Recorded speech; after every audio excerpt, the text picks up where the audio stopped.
For number 26, you have A is an obtuse angle. So all you have to do is compare side A and side B. And because this is shorter than this, and this is an obtuse angle, that's enough to know that you have no triangles, because this is too short to reach this side over here, because it's shorter than this. So you have no triangles. For number 28, it's an acute angle that's given to you here. So here's the drawing. This is angle A and the side opposite, which is side A. Here's side C, so that means that this would be angle C if it exists, and this would be angle B. When this is acute, you check H. So 10 sine 60 gives you 8.6.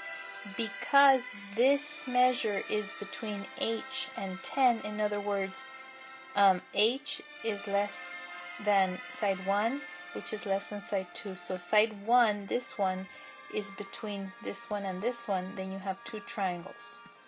So here's how we set them up. Right here.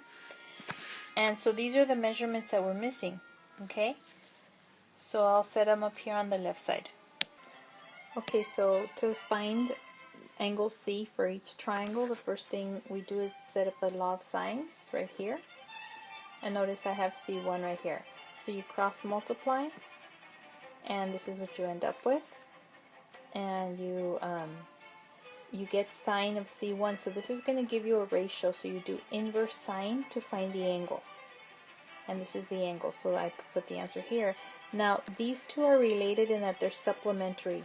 Okay, so 180 minus the C1 gives you C2. Okay. To find B1, well, you know that the angles of a triangle add up to 180. So for B1, I took the given angle, 60, the A angle, plus C1, subtracted from 180, and I got this. I did the same thing for triangle 2. I took 60, the A angle, plus C2, and subtracted from 180, and you get this. For side B, since now you have angle B, you can use the law of sines again.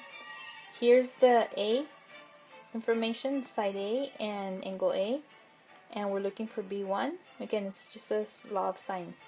Cross multiply and you get this. And then the same thing for B2. Make sure you put, like for B2, that you use angle B2. For B1, that you use angle B1. Okay?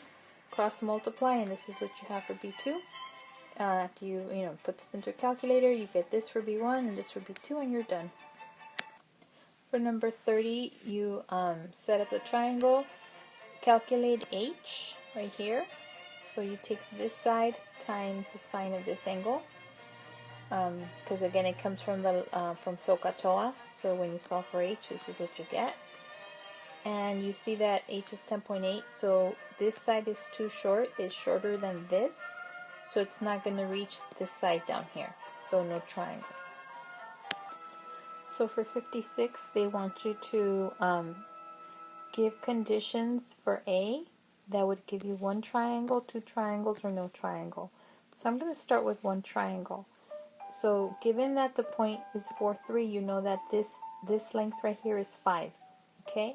It has to be 5. For one triangle, you can have one triangle if this segment goes straight down and is perpendicular to the x-axis. So that would mean that this segment would be 3 units high, 3 units tall, because that's a y coordinate right here. So it's 3 units down. So that's when you would have one right triangle. If A is bigger than 5, or equal to 5, that means that the triangle would go here, or out here, or out here, but that would only be one triangle. Let me skip down to C, okay? If A is less than 3, because that's the perpendicular, the altitude, right, from here to here, if it's less than 3, anything shorter than 3, the triangle's not going to close. There's going to be a gap, okay? And so for two triangles, A would have to be in between the hypotenuse and 5. So that means, not the hypotenuse, so I'm talking about the perpendicular, the altitude, and 5. So it would have to be between 3 and 5 in order for you to have 2 triangles. Alright, for number 7, now we're moved on to law of cosines. You have side, side, side, no opposites, so you have to use law of cosines. So remember, it's recommended that you find the biggest angle first. So the biggest angle is opposite the longest side. So this is the longest side, so that's why we started with angle C. And remember, the opposite of C should always be here after the negative. Okay? So the other two go here in any order, and they repeat again down here. So using your calculator, inverse cosine of this ratio right here is this angle. And then repeat the process for the next biggest angle, so that would be angle B, because this is longer than this. So I found B first. Same process as C. Okay, you see all the work here. Remember, opposite angle B is 16, so that should be here after the negative. Inverse cosine gives you that angle. Now for angle A, you could use the law of cosines again if you'd like, but if you were pretty careful in putting this into your calculator, then you can just add these two here, I have them here, subtract from 180, and you're done.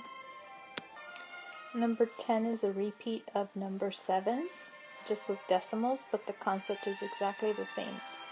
Okay, so just remember, make sure that the side opposite this angle is always after the negative, and don't forget there's a 2 in the denominator. Okay, but if you notice, it's exactly the same process. I found angle B because that was opposite the longest side. Then I found angle A, because that was opposite the second longest side. And then for C, I just added A and B and subtracted from 180. Okay, so just take a look at the work. So 13 is just like the previous two problems, except they didn't give you a figure, a drawing, but they gave you the measurements, and that's all you need. So notice how I started with angle C, because that's opposite the longest side. And so angle C, negative 21 is on this side. Okay, and then the 2, don't forget that 2. Put it into your calculator, and inverse cosine of this ratio gives you this angle. Then move on to the next biggest angle, which would be B. There's the ratio. Shift cosine or inverse cosine of this ratio gives you this angle. And then to find C, you take these two angles, add them up, and subtract from 180, and you get this. Alright, so 16, they give you side angle side. So here's side angle side. So for that, we need to find side C first, and here it is in purple. Again, this C has to, match or be opposite of this angle. And I just plugged it into the formula, used a calculator. I did some of this by hand, but then I just used a calculator to go from here to here. And take the square root of C squared and 192.26, and you get this. Okay, so now that you know that, you can use the law of cosines to find angle A, and here's the setup for that. Just like we were doing the other problems, okay, the previous 3 problems. So here's angle A, and then for B, 180 minus the sum of this angle and this angle. Okay, so number 19, we have an isosceles triangle. 2 sides are congruent, so you know that angle B and angle C are going to be congruent also. So that's going to save us a little bit of work. This is the longest side, so that means we're going to find angle A first. And here's the setup. Here's the ratio. So you do inverse cosine of this ratio to get this angle. And again, knowing that angle B and C are congruent, I just took 180 minus angle A, divided it by 2 because these are the same measure. And so you get this divided by 2, which is 38.24, and here are the last, the other 2 angles. Alright, so here's another side angle side. They gave you these measurements. So the first thing I did was find B, and here's the work for that. When I put this into the calculator, I made sure that I used the degree, minute, second key. So you have to know how to access that on your calculator. Okay, and then so square root just like before, and this is what we get.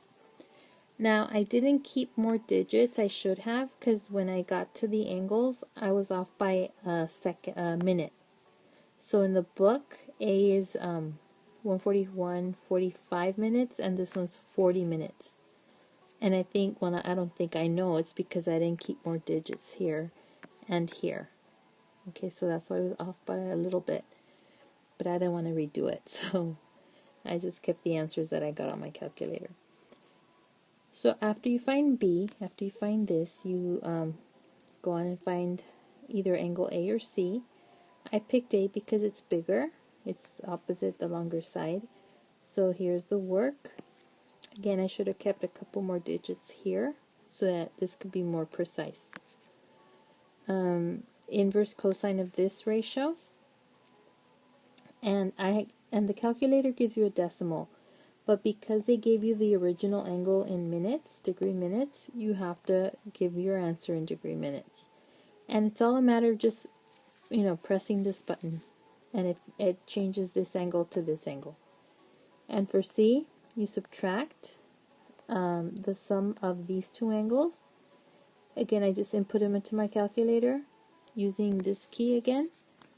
After each, 10, and then this key, 35, and then this key. And then I added to this angle, inputting it in the same way using this key. And so it gave me a decimal answer. I didn't put the decimal answer here on the screen. I automatically pushed this, this button, and I got this angle. Okay, and again, I'm off by a minute because I did not keep enough digits up here. I should have kept a couple more, and a couple more here, and a couple more here. That would have made the right, that would have made it more accurate.